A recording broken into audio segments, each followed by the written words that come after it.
Hello guys, आज हामी फर्सीको फुल खाऊँ ल। फर्सीको फुल तारेको कति मिठो हुन्छ नि बाबै। यसको लागि चाहिँ बेसन चाहियो।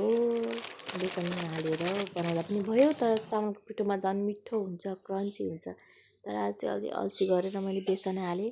बेसनमा नुन हालेँ, अनि त्यसमा पानी हालेर यस्तो ब्याटर बनाएँ। कन्सिस्टेन्सी अलि थिक, धेरै थिक पनि हुनु भएन, धेरै पातलो पनि हुनु भएन। पातलो भयो भने त्यसमा अडिँदैन र अलिकति ठिक्कको बनाउने र ब्याटर बनाइसकेपछि फर्सीको फुल हामीले रेडी गर्नु पर्यो। त्यसको लागि सानो एकछिन त्यसको लागि फुलको बिचको त्यो क्यालेक्स भन्छ कि के भन्छ भने त्यो र पछाडिको ग्रिन पार्ट चाहिँ हटाउनुपर्छ। बिचको पार्टहरू त पोलिनेसनको लागि चाहिने हो, त्यो चाहिँ हटाउनुपर्छ। त्यो चाहिँ अब किरा पनि लागेको हुनसक्छ कुनै फुलमा, त्यसैले त्यो सफा गर्नुपर्छ। यसरी म सफा गर्दैछु धमाधम होइन, गरिङ सफा गरिङ। ए सानी, तिमीलाई बाडुले चाहिँ किन लागेको? हामीले भोइस ओभर गर्ने बेला बाडु जान्छ। अनि यो चाहिँ भिन्डी आलु है गाइस, देखेर नझुकिनु होला। त्यो चाहिँ मैले सब्जी बनाउन राखेको थिएँ, त्यसमा यसो मोबाइल अड्याएर बनाएको। अनि मेरो रेडी भयो फर्सीको फुल। मैले त्यसलाई सक्ने अब यसलाई हामीले छङ पानीमा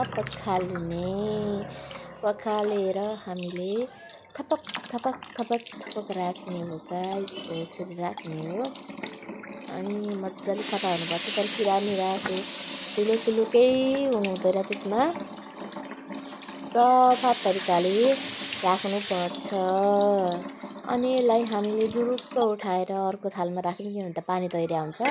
अलि सुक्खा होस् भनेर चाहिँ अर्कोमा राख्यौँ। अनि हामीले त्यो घोलेको बेसनको घोलमा हामीले यसलाई चुब्यौँ। अलिकति पातलो भएछ कि होइन, मैले पछि बेसन त थपेँ, तर मैले भिडियो बनाउनु बिर्सेछु। अलिक पातलो भएछ त्यो धेरै।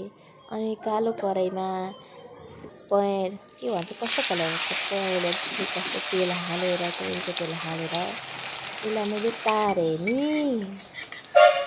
अनि तारेँ, तर अलिकति डढी हालेको, अलिकति के गर्नु थालेको नि, डढी हालेको गाइस।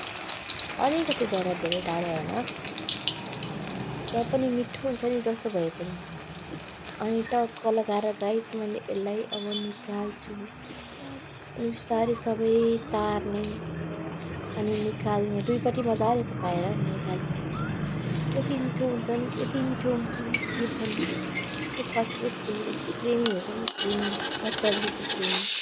मम्मीले सानोमा चामलको पिठो पुरै चामललाई भिजाएर अनि पुरै सिलौटोमा पिसेर त्यसमा चोबेर अनि पकाइदिनुहुन्थ्यो नि। यस्तो मिठो हुन्थ्यो नि। यो बेसनमा पनि मिठो हुन्छ कि, तर जुन चामलको पिठोमा चाहिँ मम्मीले बनाइदिनुहुन्थ्यो नि, त्यो जति मिठो चाहिँ हुँदैन ल, साह्रो मिठो हुन्छ। यसै गरी मैले अझै चाहिँ फेरि अर्को बेसन बनाएँ, पुगेन त्यतिले, मैले फेरि अझै तारेँ। फेरि हामी आज धेरै थिएर सबैजना घरको लागि पुग्ने बनाएको थियौँ। त्यो अलिकति धेरै टाइम लगाएर पकाउँदै राख्दै गरेँ। यसै गरी मेरो फर्सीको फुल तारियो गाइस।